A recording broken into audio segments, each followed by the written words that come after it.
भारत में सबसे बड़ा दलित विरोधी, ओबीसी विरोधी, आदिवासी विरोधी अगर कोई है तो वो कांग्रेस का परिवार है।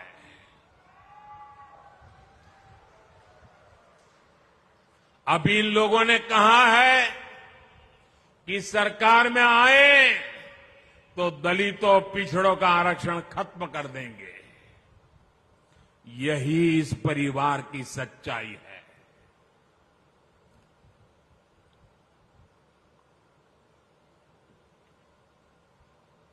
कांग्रेस का परिवार हमेशा से ही बाबा साहब आंबेडकर जी को नफरत करता था, आरक्षण का घोर विरोध करता रहा है।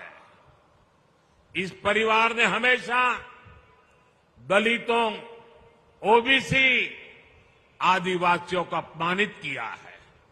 आप याद रखिए, नेहरू जी जब पीएम थे तो उन्होंने आरक्षण का विरोध किया था, राज्यों के मुख्यमंत्रियों को चिट्ठी लिखी थी, सबूत मौजूद है।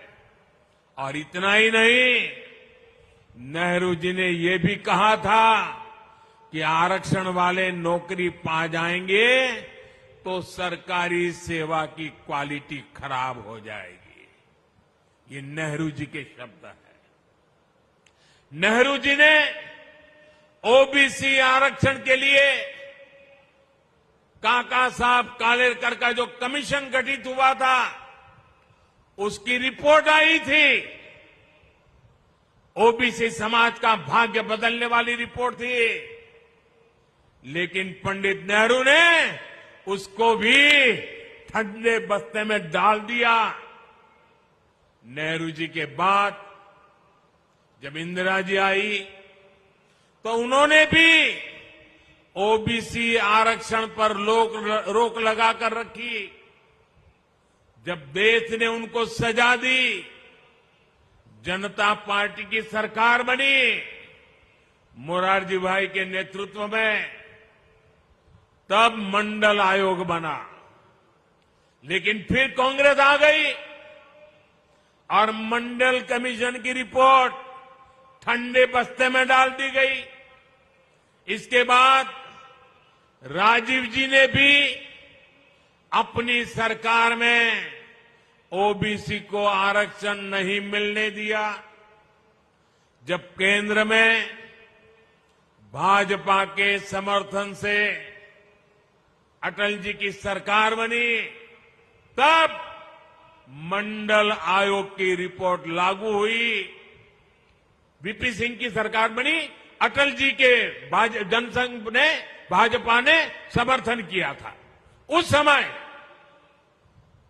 और तब जाकर के ओबीसी समाज को आरक्षण मिला जब भाजपा का समर्थन था। और आप ये भी याद रखिए, राजीव गांधी ने नेता विपक्ष के रूप में भी, ऑपोजिशन लीडर के नाते पार्लियामेंट में उनका भाषण है, उन्होंने आरक्षण का पुरजोश विरोध किया था। उन्होंने एक इंटरव्यू में, ये शब्द उनके हैं, मैं बताता हूं, उन्होंने एक इंटरव्यू में कहा था, उन्होंने यहां तक कह दिया था, आरक्षण पाने वालों को बुद्धू तक कह दिया था, ये राजीव जी ने।